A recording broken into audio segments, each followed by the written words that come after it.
Bom, eu quero olhar um pouquinho para fora do nosso quintal agora, falar da situação envolvendo Rússia, Ucrânia e Estados Unidos, porque havia uma tentativa de tratado de paz ali conduzido por Donald Trump. Aí a Rússia hoje conduziu novos ataques com drones contra a Ucrânia. O próprio presidente ucraniano Volodymyr Zelensky até levantou a bandeira ali de trégua, né, trégua por ar e pelo mar, diante dos ataques que estavam acontecendo.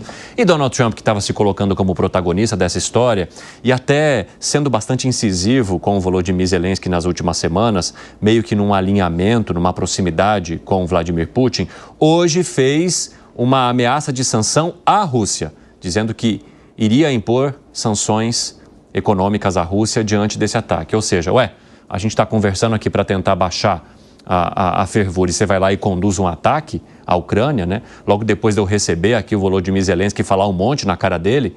Ô Zé Maria Trindade, como é que você avalia essa situação e isso, de certa forma, expõe Trump, expõe esse protagonismo que ele diz ter nesse tratado, ou seja, enfraqueceria um pouco da maneira como ele se coloca à frente dessa pacificação entre Rússia e Ucrânia? Pois é, quem entende de história conhece bem a frase, né? A paz a qualquer custo. É quando o governante chega a uma condição de que não pode levar a guerra adiante e propõe uma paz e aceita a paz a qualquer custo, ou seja, em prejuízo de qualquer coisa, é melhor do que a guerra. Eu acho que a Ucrânia já chegou a essa situação há muito tempo e tem que procurar uma paz a qualquer custo. E foi isso que não disse, mas falou através de gestos e ações o Zelensky quando esteve logo depois daquela discussão com Donald Trump. Em seguida, ele abriu todas as possibilidades de assinar a paz. E no meio disso está a Europa. A Europa deu um recado duro, falou inclusive um rearmamento, dizendo que é preciso ter prioridade na defesa, né, que é uma grande novidade na Europa, esse discurso de, olha, nós temos que parar tudo e voltar a investir pesado em armas, e o presidente da França, o Macron, falando inclusive na possibilidade de armamento nuclear, que eles têm. Então, assim, é uma nova situação. Diante disso, o Putin tinha que dar uma resposta, porque ele não está negociando só com o presidente norte-americano Donald Trump, mas também é possível a negociação com a Europa. E o problema está lá, na Europa, não está nos Estados Unidos. Então, essa demonstração de mais força do Putin é para apressar a paz, porque isso também está incomodando a Rússia. Se a Europa reagir colocando à disposição, como está entendendo alguns presidentes, né, de novas armas e possibilidade de uso de armas de longo alcance contra a Rússia, a situação toma uma nova configuração, uma nova situação.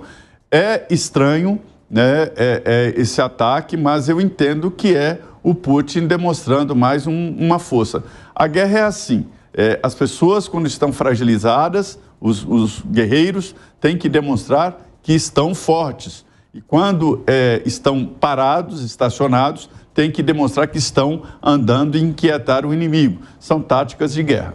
Você concorda, Segré? Concordo. E no caso do Putin, agora, dá a sensação, sabe aquela luta de UFC?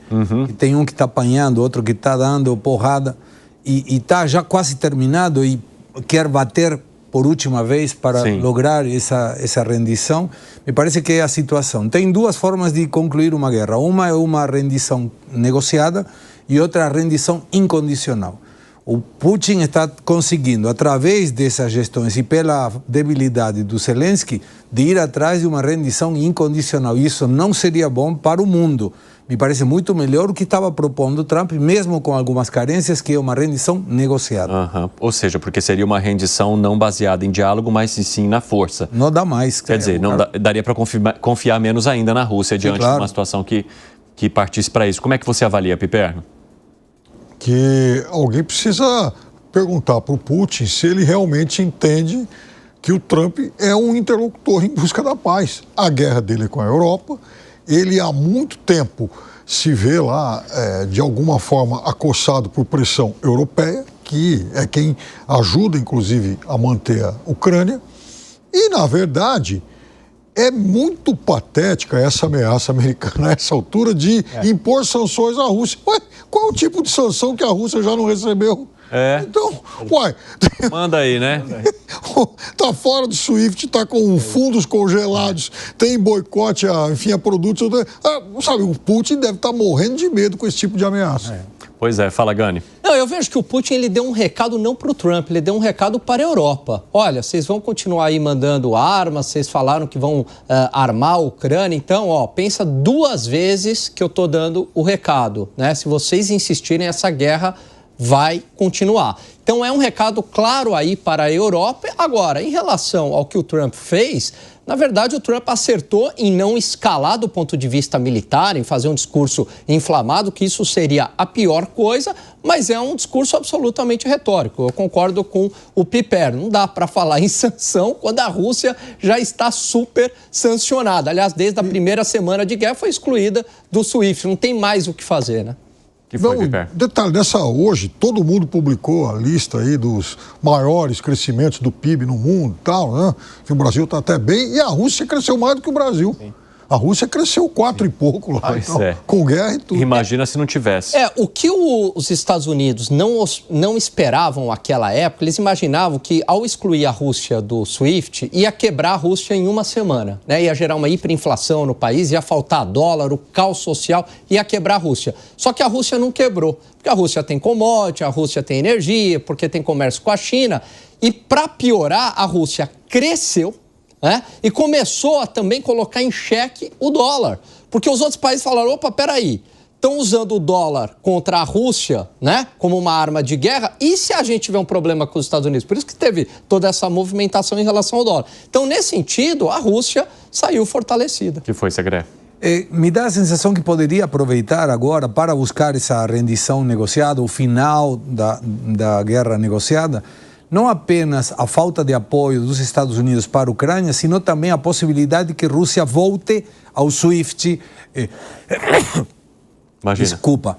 ao SWIFT, a não ter aquela, por exemplo, o corte de fornecimento de gás para a Europa. Deveria ser alguma coisa um pouco mais elaborada como para conseguir, de fato, concluir sem nenhum problema para o futuro. Só para arrematar, Gani, você acha que o Trump ficou meio pistola com essa situação? Isso expõe ele? Não, eu acredito que não. Eu acho que é muito mais uma retórica dele, até porque ele sabe a impotência norte-americana em relação a isso. Muita gente, Evandro, fala assim, não, os Estados Unidos tem que ir de fato, né? Boots on the ground, né? Chegar lá e ir para a guerra, né? Aí é o fim da humanidade, né? Que semana, né? Já teve que recuar com o México, recuar com o Canadá e agora ouviu o Putin dando esse desaforo todo.